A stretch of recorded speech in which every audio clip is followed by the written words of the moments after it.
12ቱን ደቀ መዛሙርቱን ወደ እርሱ ጠርቶ እንዲያወጧቸው በርኩሳን መናፍስት ላይ ደዌንና ሕማምን ሁሉ እንዲፈውሱ ሥልጣን ሰጣቸው። የ12ቱም ሐዋርያት ስም ይህ ነው።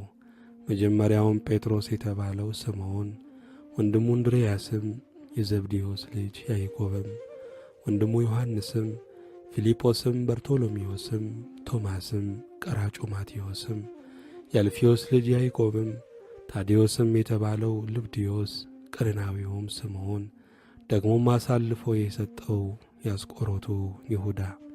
እነዚህን 12ቱን ኢየሱስ ላካቸው፣ አዘዛቸውም እንዲህም አለ። በአሕዛብ መንገድ አትሂዱ፣ ወደ ሳምራውያንም ከተማ አትግቡ። ይልቅ የእስራኤል ቤት ወደሚሆኑ ወደ ጠፉት በጎች ሂዱ እንጂ። ሄዳችሁም መንግሥተ ሰማያት ቀርባለች ብላችሁ ስበኩ። ድውዮችን ፈውሱ፣ ሙታንን አስነሱ፣ ለምጻሞችን አንጹ፣ አጋንንትን አውጡ። በከንቱ ተቀበላችሁ፣ በከንቱ ስጡ። ወርቅ ወይም ብር ወይም ናስ በመቀነታችሁ ወይም ለመንገድ ከረጢት ወይም 2 እጀ ጠባብ ወይም ጫማ ወይም በትር አታግኙ። ለሠራተኛ ምግቡ ይገባዋልና። በምትገቡባትም በማናቸይቱም ከተማ ወይም መንደር በዚያ የሚገባው ማን እንደሆነ በጥንቃቄ መርምሩ። እስክትወጡም ድረስ በዚያ ተቀመጡ። ወደ ቤትም ስትገቡ ሰላምታ ስጡ። ቤቱም የሚገባው ቢሆን ሰላማችሁ ይድረስለት፣ ባይገባው ግን ሰላማችሁ ይመለስላችሁ። ከማይቀበላችሁም ቃላችሁንም ከማይሰሙ ሁሉ ከዚያ ቤት ወይም ከዚያች ከተማ ስትወጡ የእግራችሁን ትቢያ አራግፉ። እውነት እላችኋለሁ በፍርድ ቀን ከዚያች ከተማ ይልቅ ለሰዶምና ለገሞራ አገር ይቀልላቸዋል። እነሆ እኔ እንደ በጎች በተኩላዎች መካከል እልካችኋለሁ። ስለዚህ እንደ እባብ ልባሞች፣ እንደ ርግብም የዋሆች ሁኑ። ነገር ግን ወደ ሸንጎ አሳልፈው ይሰጧችኋል፣ በምኵራቦቻቸውም ይገርፏችኋልና ከሰዎች ተጠበቁ። ለእነርሱና ለአሕዛብም ምስክር እንዲሆን ስለ እኔ ወደ ገዦችም ወደ ነገሥታትም ትወሰዳላችሁ። አሳልፈውም ሲሰጧችሁ የምትናገሩት በዛች ሰዓት ይሰጣችኋልና። እንዴት ወይስ ምን እንድትናገሩ አትጨነቁ። በእናንተ የሚናገር የአባታችሁ መንፈስ ነው እንጂ የምትናገሩ እናንተ አይደላችሁምና። ወንድምም ወንድሙን፣ አባትም ልጁን ለሞት አሳልፎ ይሰጣል። ልጆችም በወላጆቻቸው ላይ ይነሳሉ፣ ይገድሏቸውማል።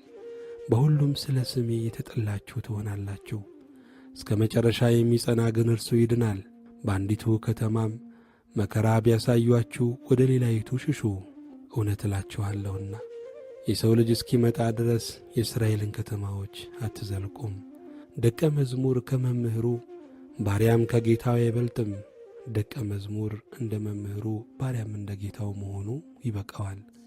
ባለቤቱን ብዔልዜቡል ካሉት ቤተሰቦቹንማ እንዴት አብዝተው አይሏቸው?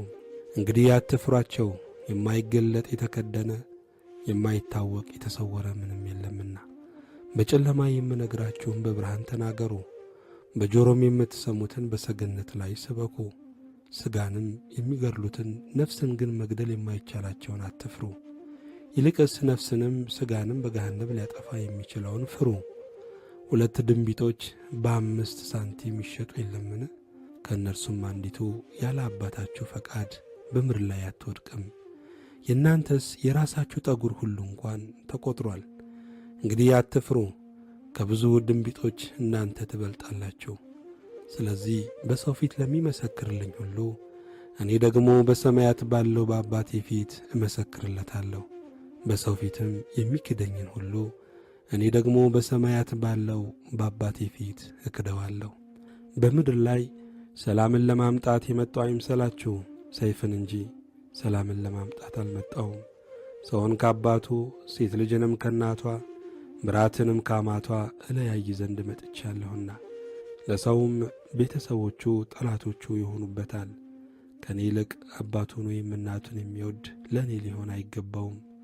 ከእኔ ይልቅ ወንድ ልጁን ወይም ሴት ልጁን የሚወድ ለእኔ ሊሆን አይገባውም። መስቀሉንም የማይዝ በኋላዬም የማይከተለኝ ለእኔ ሊሆን አይገባውም። ነፍሱን የሚያገኝ ያጠፋታል፣ ነፍሱንም ስለ እኔ የሚያጠፋ ያገኛታል። እናንተን የሚቀበል እኔን ይቀበላል፣ እኔንም የሚቀበል የላከኝን ይቀበላል። ነቢይን በነቢይ ስም የሚቀበል የነቢይን ዋጋ ይወስዳል። ጻድቅንም በጻድቅ ስም የሚቀበል የጻድቁን ዋጋ ይወስዳል። ማንም ከነዚህ ከትናናሾቹ ለአንዱ ቀዝቃዛ ጽዋ ውሃ ብቻ በደቀ መዝሙር ስም የሚያጠጣ እውነት እላችኋለሁ ዋጋው አይጠፋበትም። ምስጋና ለእግዚአብሔር ይሁን።